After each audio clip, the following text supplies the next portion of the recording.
Yo, football fam, it's me, Football Fakier, your home for all sorts of football content. And yes, I'm back with another video. So, if you watched my Gameweek 1 review, you know I wasn't necessarily impressed with how the teams played. I criticized everyone playing the same formation. It wasn't attractive to watch, and how players are playing out of position, and it's not benefiting the team. But fast forward to today, most teams have played 3 games in the league. Some teams have 4 games under their belt after playing the MT8, and I can see a lot is changing. And I personally feel that this could be one of the best PSL seasons we've had in a long time. So, without further ado, let's jump straight into the video. So, before we continue and jump into the video, please don't forget to like, comment, subscribe, and do share this out to all your friends and family. It really helps the channel grow. We do interact with all the people who comment. So thank you so much if you have liked, subscribe, and comment on the previous videos. If not, we do appreciate you for just watching. However, please don't be shy. It takes nothing to hit the subscribe or the like button. So my question is, did the PSL start maybe 2 weeks too early? I mentioned that teams only had a 3-week preseason and that teams only assembled their squad a week before the opening fixture. And if you fast forward now to after Gaming 3, you can see teams are playing different. I mentioned in the previous video that all the teams play the same. Most of the teams go with 3 midfielders, either with 2 holding midfielders and an attacking midfielder, or 1 holding midfielder with 2 number 8s, 2 box-to-box center midfielders.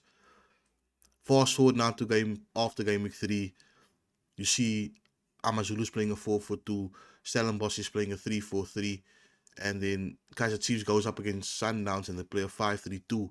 I spoke about innovation formations in my previous video, and if you can look at it now, teams are innovating and you can see the difference. You're seeing the quality of the league, you're seeing the quality of our players.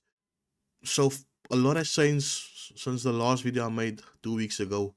And if you look at it, I think personally this could be one of the best seasons we have in the PSL, where I think we can have lots of teams pushing one another to qualify in certain positions, the top 8, the top 3, but also at the bottom in the relegation zone. Teams like Siwele FC needs to do better. Marumo Gallants look awfully horrible to watch, to be honest. And then you have a cheap team like Chipa United under coach Brandon Tuto's playing beautiful football, but they only play for 60 minutes and they're not converting the chances. And for some reason, they are conceding in that last 30 minutes, which is crucial because they lost against Orlando Pirates in that last 30 minutes, losing 3-0 after keeping it clean for 60 minutes. So I want to focus on Stellenbosch and under Coach Gavin Hunt. I'm a massive fan of Coach Gavin Hunt because what he does to the league, he brings in young talent, he trusts the boys, and he gives them a platform for them to showcase themselves. He done it with Benny McCarthy, he done it with Dane Clayt, Pakamani Maklambi, Imi Okon recently, Sandre Campbell to name a few. And now he's at Stellenbosch where he finds himself, where he lost 12 players. He lost players like Moisani at the end of last season. He lost Lingelani Pili and Devon Titus now, just to name a few. And then he had to call in reinforcements like Ashley Dupree and Bradley Groblau, but they weren't ready, as he mentioned. They didn't have any preseason with before signing with Stellenbosch. And after losing the first game against AmaZulu, he changes up his formation. He goes to a 3-4-3. And he starts with a 19-year-old in Vena at centre back, a Sevilla in Kuala at 21 years old, and a Toniane who comes from Kaiser Chiefs at 20-year-old at centre back.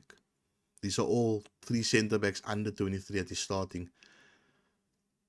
He then has a Raul Daniels up front who's also 20, and a 20-year-old Kiewan Platjes who scored a hat-trick on debut against Marumo Gallants.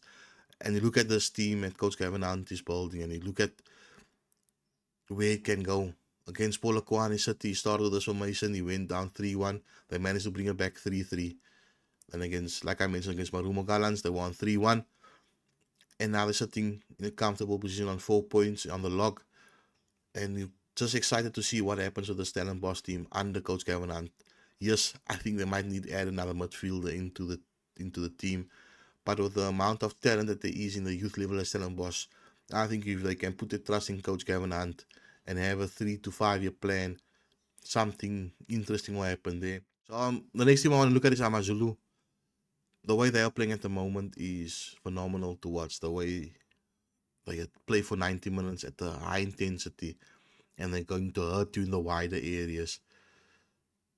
And they have a coach in Coach Arthur Zwane who's typically honest with his players. He tells them when they're wrong, and you could see it in that post-match interview against Orlando Pirates where he said that players don't need to do silly things on the field. Obviously, we know what happened with Sitlin Dooley, the injury that he picked up after the AmaZulu player lost possession. He then tried to recover the ball, and now Sitlin Dooley might be out for the rest of the season. But AmaZulu picked up points, like I mentioned earlier on, against Stellenbosch. They won Stellenbosch 1-0. They drew against Orlando Pirates, and then they won Civil FC 2-0 at the weekend. And they are now in third position on 7 points, with just goal difference separating them and the top two, which is Orlando Pirates and Kaizer Chiefs. And I'm excited to see what AmaZulu and Stellenbosch can do if they can push the big three all the way, to see how far they can push and how the season will end.